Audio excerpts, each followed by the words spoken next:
These are 6 short story collections I want to read this year.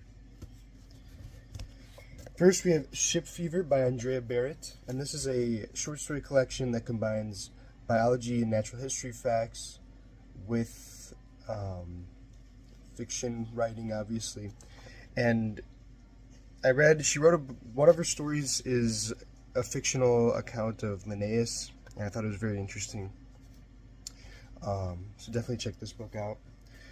Next, we've got Dubliners by James Joyce. I read The Dead from him. This is a nice Penguin edition. I read The Dead by him, and I really liked it, so I want to read the rest of his stories in here.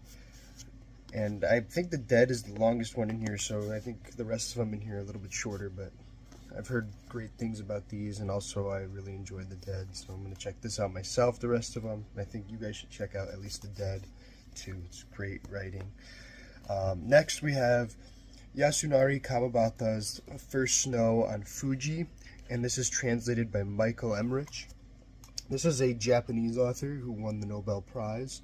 I read Snow Country by him, and I thought that was a very good book. So the part on the train where he's just describing the mountain, the Milky Way, is just so beautiful. So definitely check out this book. I'm excited to read this one.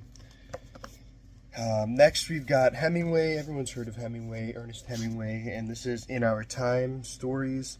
I've read The Sun Also Rises, Old Man and the Sea. I wanted to check out some of his stories. I think I've read maybe one in here so far a while ago, but I'm planning to read the rest of this collection this year. Next, I've got Kafka. I've read some of the stories of here. This is just the selected story, or the complete stories, I guess. I like this edition with the eyeball, and I want to read this book, especially I literally have gotten almost finished Metamorphosis 3 times, and then I just don't read the last 10 pages for some reason, so I plan to actually finish the Metamorphosis this time, and then also read some of his other stories this year, if not finish all of them. And then finally we have Lucia Berlin's A Manual for Cleaning Women. And this, I read the first story and I was instantly hooked. I think this might be the first book I read out of all of these. Her writing style is so beautiful, and not in its simplicity. I don't want to say it's simple, but in how she is able to make it seem so real, I guess. And that's it for me. Thanks for watching. Those are just 6 short story collections I want to read this year. Let me know in the comments if there's any you want to read, and